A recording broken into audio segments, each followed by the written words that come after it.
Hello नमस्कार, मैं अनिल अग्रवाल। कक्षा 12 के सिलेबस में डे 53 में आ गए हैं। चैप्टर संख्या 5 विद्युत धारा चल रहा है, जिसमें नेक्स्ट और लास्ट टॉपिक में पहुंच चुके हम।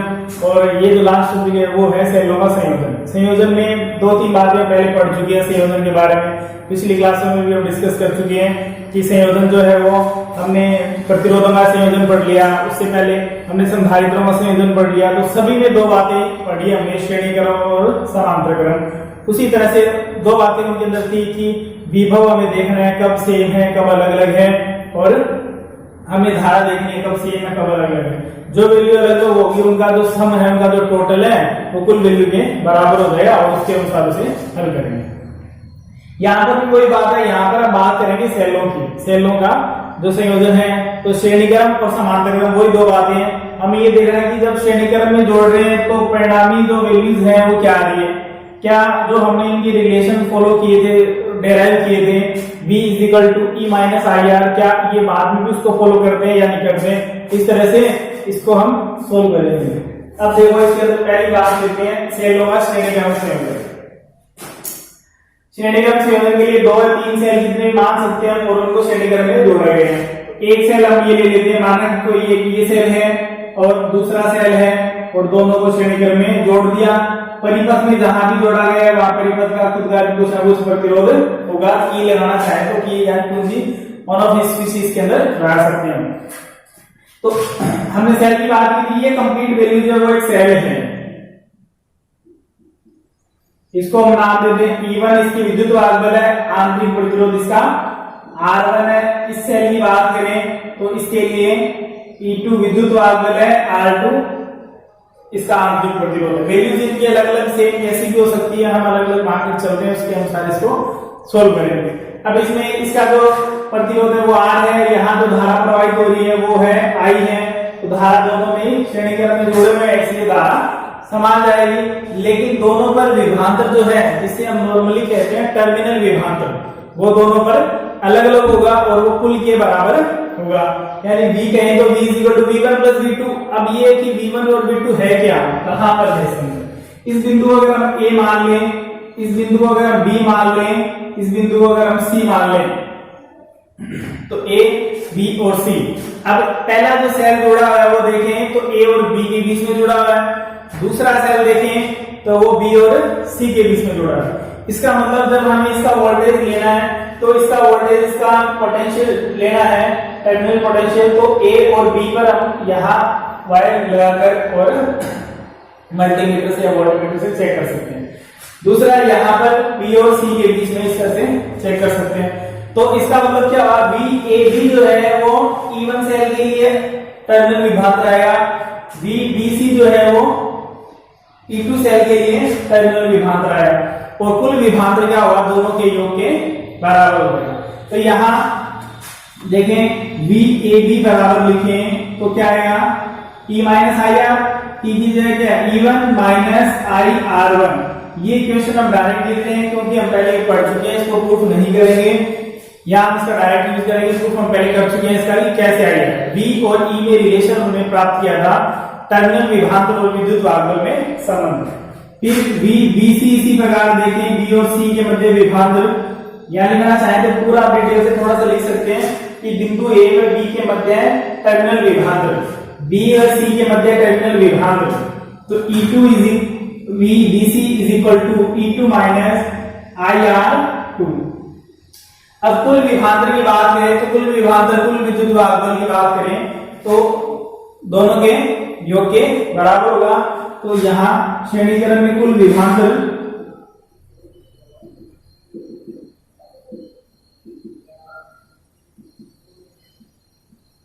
V = आ जाएगा VAB + VBC। वैल्यू पुट कर दें तो V = आएगा E1 - IR1 + E2 - IR2। इनको एक साथ लिख दें तो ये आ गया E1 + E2, या -I कॉमन ले लें तो अंतर क्या हो जाएगा, R1 + R2 माइनस को बाहर कॉमन ले लिए तो अंदर प्लस हो जाएगा। अब श्रेणीक्रम में देखो सेल का जो तुल्य विद्युत वाहक बल है वो क्या होगा, दोनों के योग के बराबर, और प्रतिरोध क्या होता है श्रेणीक्रम में, दोनों दोनों के योग के बराबर R बराबर R1 plus R2 plus R3 प्रतिरोधों की हम अलग सोल्व कर चुके हैं। तो प्रतिरोधों वाला जो कंसेप्ट है वो इसमें यूज हो रहा है। तो यहाँ क्या लिख सकते हैं, this is I equivalent. Equivalent मतलब परिणामी प्रतिरोध है, यानी टोटल प्रतिरोध है दो सेलों के आंतरिक प्रतिरोधों का। इसी तरह से ये क्या है, टोटल विद्युत वाहक बल है। तो हम इस इक्वेशन को क्या लिख सकते हैं, V is equal to E equivalent minus I into R equivalent। इसका मतलब देखो ये इक्वेशन इसी को तो फॉलो कर रही है। हमारे पास नॉर्मल रिलेशन क्या है, नॉर्मल रिलेशन है V is equal to E minus IR। तो यहाँ पर भी देखें अलग अलग हमने ले लिया, जब हमने इसको प्रूफ किया तो भी हमारे पास रिजल्ट क्या आ रहा है, V is equal to E minus IR। लेकिन E की जगह क्या ले रहे हैं, E इक्विवेलेंट आ गया, R की जगह क्या आ गया, R इक्विवेलेंट आ गया। इसका मतलब परिणामी प्रतिरोध पे निर्भर करेगा, परिणामी विद्युत वाहक बल पर निर्भर करेगा। तो यहां से यहां आप लिख सकते हैं कि E की वैल्यू क्या है, या E का मतलब क्या है, यहाँ E1 प्लस E2 दो परिणामी विद्युत वाहक बल है, और R इक्विवेलेंट और R इक्विवेलेंट का मतलब है R1 प्लस R2, और जो इस समीकरण में यही परिणामी वैल्यूज क्या होती है, इसके अंदर रिजल्ट आते हैं। दूसरा हम इसमें परिणामी धारा भी हम इसके अंदर बता सकते हैं कि परिणामी धारा का जो मान है वो क्या होगा, वो भी इसमें ज्ञात किया जा सकता है, उसको भी इसी रिलेशन से बताएंगे। और नॉर्मल सिंपल सा नियम अपने पास V इज इक्वल टू क्या होता है, IR ओम के नियम से।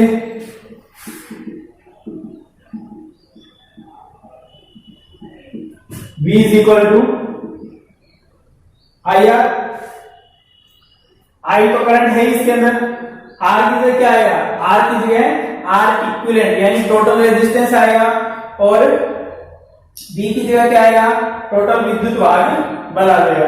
तो ये वैल्यू पुट करते हैं और सोल्व कर लेते हैं। तो यहाँ R की जगह V की जगह, V का मतलब टोटल विद्युत वाहक बल E1 बराबर E2 प्लस बराबर I इंटू R की जगह देखिए तो क्या आएगा, R की जगह इसका विद्युत वाहक, इसका आंतरिक प्रतिरोध स्मॉल r1 है, इसका आंतरिक प्रतिरोध R2 है, और टोटल नहीं पता जो प्रतिरोध है वो कैपिटल R है। तो इसे क्या लिख सकते हैं, capital R plus small r1 plus small r2, ऐसा लिख सकते हैं। तो यहां से क्या आ गया, ये R इक्विवेलेंट आ गया, ये E इक्विवेलेंट आ गया, यानी I इज इक्वल टू देखिए तो क्या आ जाएगा, E1 plus E2 divided by R plus R1 plus R2। और ये हम पहले ऊपर लिख चुके हैं कि R1 प्लस R2 किसके बराबर है, R इक्विवेलेंट के। E1 प्लस E2 किसके बराबर है, E इक्विवेलेंट के।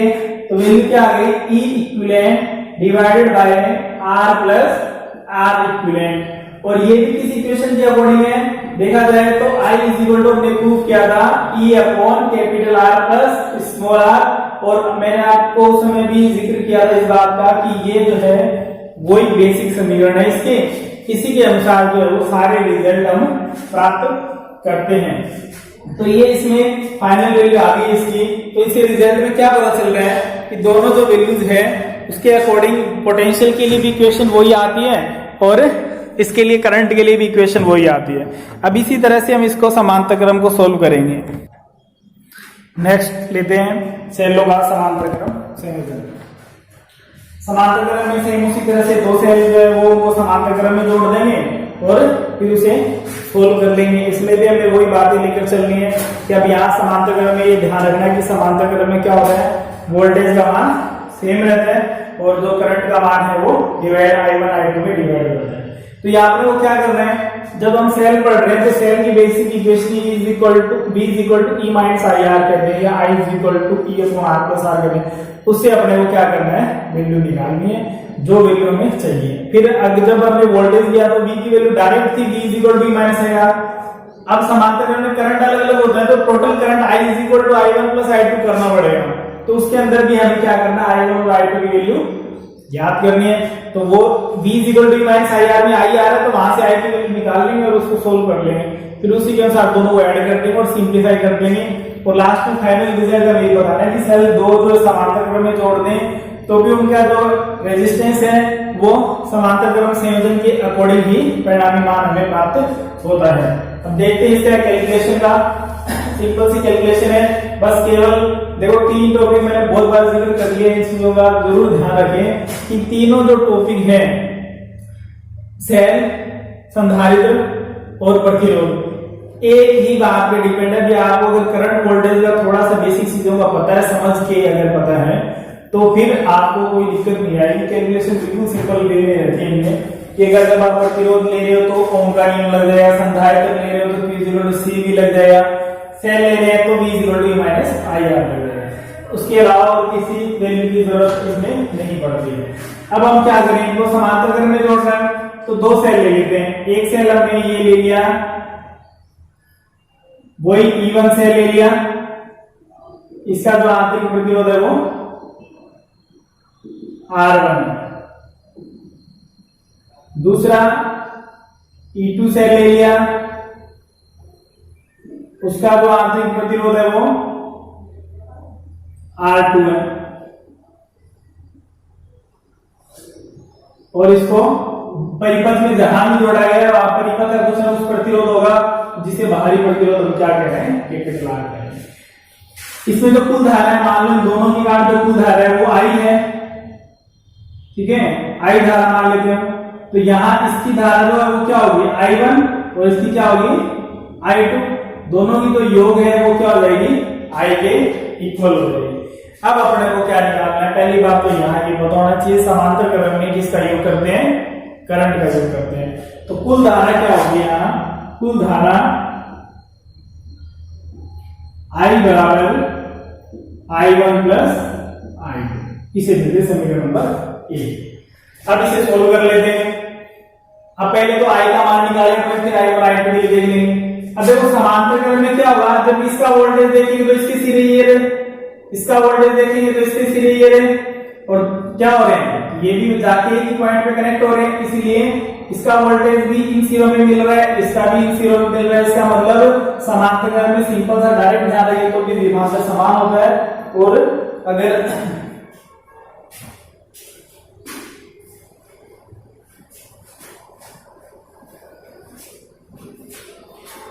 अगर वैसे देखें यहाँ समझिए तो भी आपको पता चल जाएगा कि विभाजन का मान समान होता है। तो यहाँ से V बराबर E माइनस IR से I का मान निकाल लो आप यहाँ से। तो IR को इधर ले आए, V को इधर ले आए, IR इज इक्वल टू क्या हो गया, E माइनस V, और I इज इक्वल टू क्या आ गया, E minus V upon R। अब देखो पहले सेल के लिए और दूसरे सेल के लिए, तो यहाँ क्या आ जाएगा, I1 पहले सेल की धारा है तो इसकी जगह आ जाएगा E1 minus V upon R1, क्योंकि पहले सेल के लिए E1 है विद्युत आवेश, आंतरिक प्रतिरोध R1 है, और विभवांतर जो है टर्मिनल विभवांतर वो V है।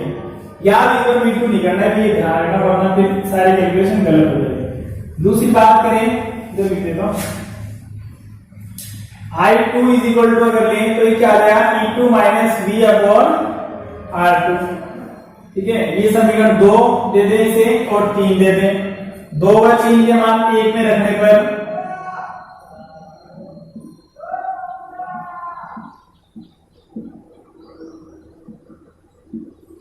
तो यहां रख दें I इज इक्वल टू क्या आ जाएगा, I1 का मान E1 minus V upon R1 plus E2 minus V upon R2, यह आ गया E1 अपॉन R1, अलग अलग करते हैं माइनस V अपॉन R1। जैसे भी कैलकुलेशन आपको सिंपल रहे वैसे सोल्व कर लो।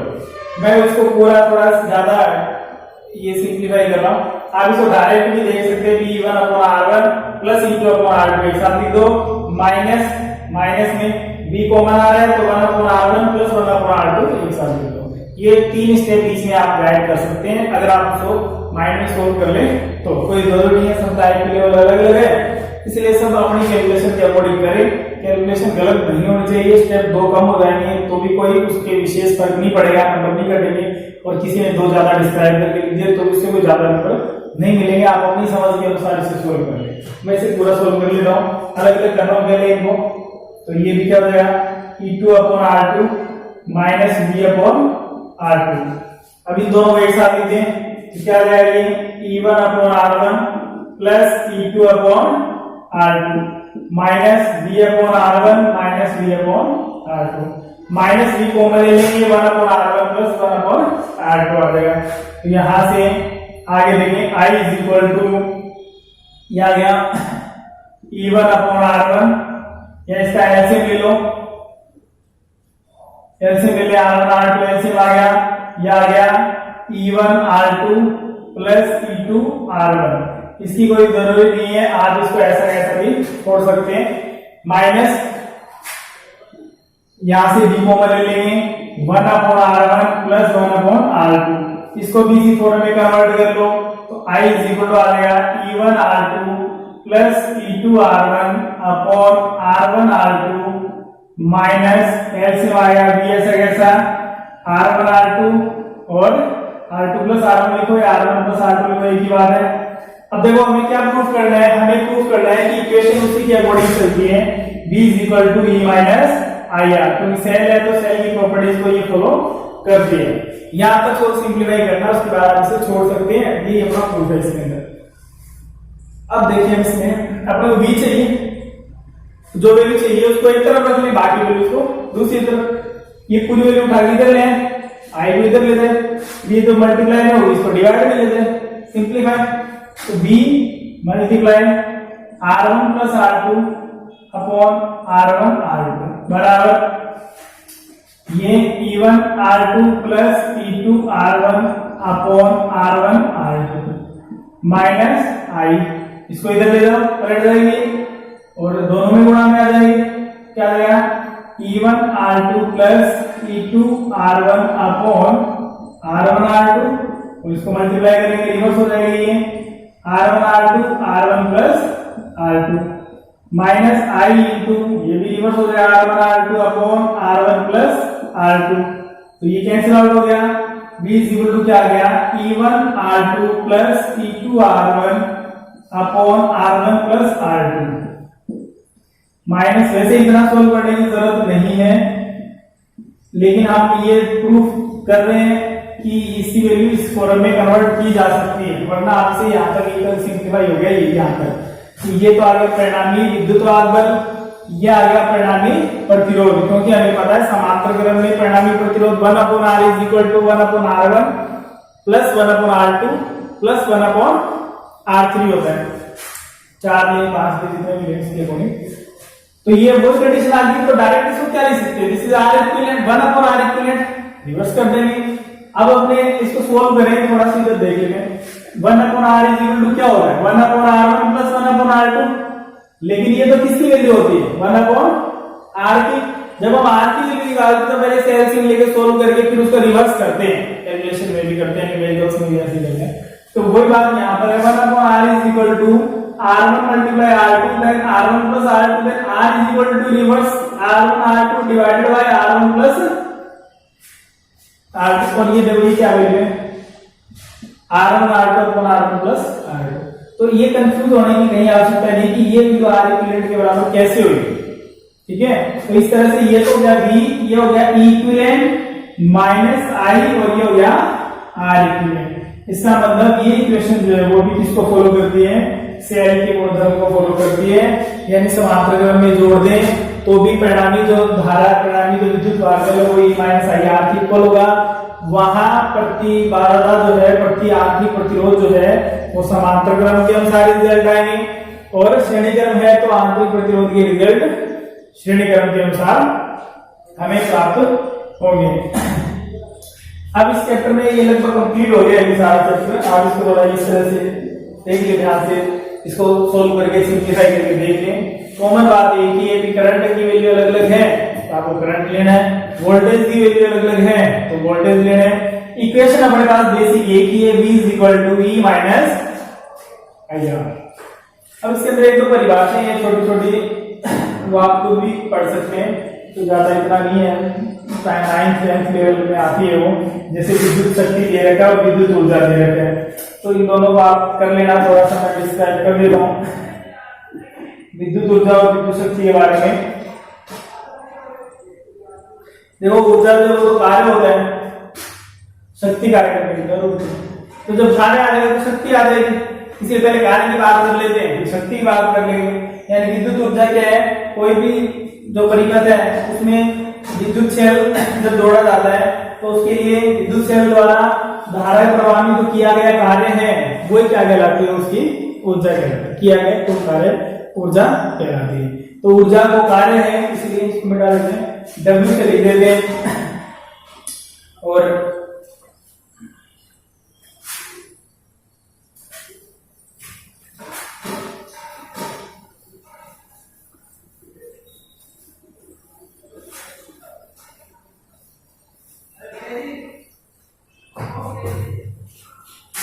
विद्युत ऊर्जा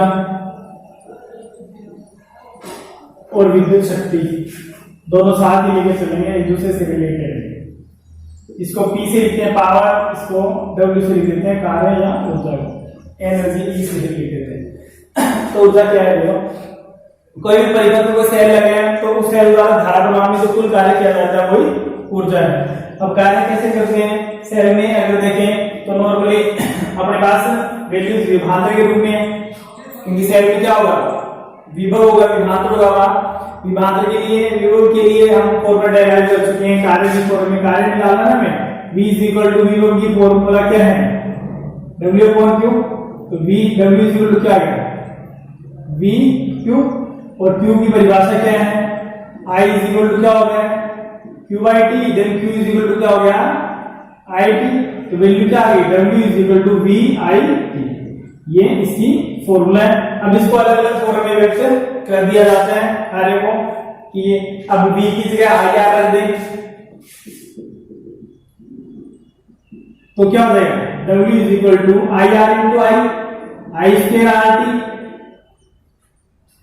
ठीक है, V को हटा दिया, I को हटा के देखो, I का क्या रख दें, V/R रख दें, ऊपर वाली समीकरण में तो सही से तो इससे भी हो जाएगा दोनों से।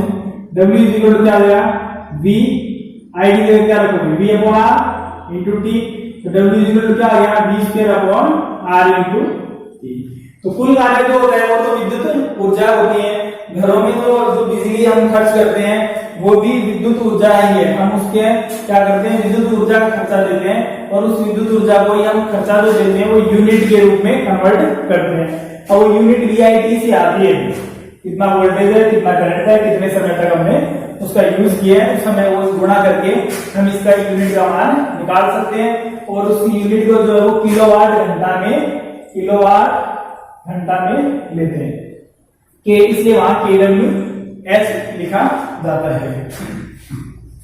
और जो एक यूनिट है वो 3.6 वाट सेकंड के बराबर होती है, उसका मान यहाँ से निकल जा सकता है। घंटा है तो सेकंड में 60 गुणा 60 करते 36 हो जाएगा, किलो बच जाएगी 1000 से गुणा कर दो तो वैल्यू आ जाएगी 3.6 गुणा 10⁶। अब विद्युत शक्ति कार्य करने की जो दर होती है उसको विद्युत शक्ति कहते हैं, P W/T। अब यानी इकाई समय में ये भी कह सकते हैं कि इकाई समय में जो किया गया कार्य वो क्या कहलाता है, वही शक्ति कहलाता है। अब कार्य सारी वैल्यूज अपने पास आ चुकी है, ये तो नॉर्मल इक्वेशन हो गई अपने पास। सेकंड इक्वेशन यहां से निकाल लेंगे, W की वैल्यू क्या है, VIT, देन पुट कर दें इसे P VIT divided by T। तो क्या आ गया, P VI, दूसरी इक्वेशन। तीसरी इक्वेशन यहां से देखिए I स्क्वायर RT है, तो उसमें भी T का डिवाइड कर दो, तो P क्या आ जाएगा, I square RT divided by T। तो क्या आ जाएगा, P I square R। Similarity से एक बात दिखाई दे रही है कि सभी में क्या आया है, सभी में T नहीं आया, क्योंकि T डिवाइड हो रहा है। इसलिए जब आप समय को मल्टीप्लाई कर देंगे साथ में, तब तो वो कुल ऊर्जा हो जाएगी, कुल खर्च हो जाएगा। और दूसरा, अगर आप प्रति सेकंड निकाल रहे हैं, पर सेकंड टाइम पे निकाल रहे हैं, तो उसके लिए जो टोटल वैल्यू आएगी वो उसकी दर होगी, और वही क्या होगी, शक्ति होगी। तो यहाँ से भी T हटाते हैं तो P का एक फॉर्मूला ये भी बढ़ गया। तो न्यूमेरिकल में थोड़ा बहुत यूज हो जाता है, बाकी ज्यादा महत्वपूर्ण बातें नहीं है ये, 10वीं में आती है इसमें। 12th में इसमें से क्वेश्चन नहीं पूछे जाते हैं, बाकी सिलेबस में दे रखे हैं, तो बाई चांस कोई न्यूमेरिकल दे दे तो आप ये सारी फॉर्म ध्यान रखें। बाकी कंपटीशन में इसका काफी ज्यादा यूज किया जाता है, कोई भी फॉर्म किसी भी वे में पूछी जाती है। ये पूछ लिया जाता है एक यूनिट का मास क्या होता है, तो 3.6 ध्यान रखिए, उसके अकॉर्डिंग इसको सोल्व कर सकते हैं। तो ये जो अपना चैप्टर संख्या 5 है ये अपना कंप्लीट हो गया है। और अब जो है वो नेक्स्ट क्लास में हम इसके कुछ न्यूमेरिकल्स करेंगे, उसके बाद में फिर चैप्टर संख्या 2 की प्रॉब्लम क्लास करेंगे, उसके बाद में चैप्टर संख्या 6 शुरू करेंगे। तब तक आप इसको रिवाइज करते रहें, पढ़ते रहें। धन्यवाद।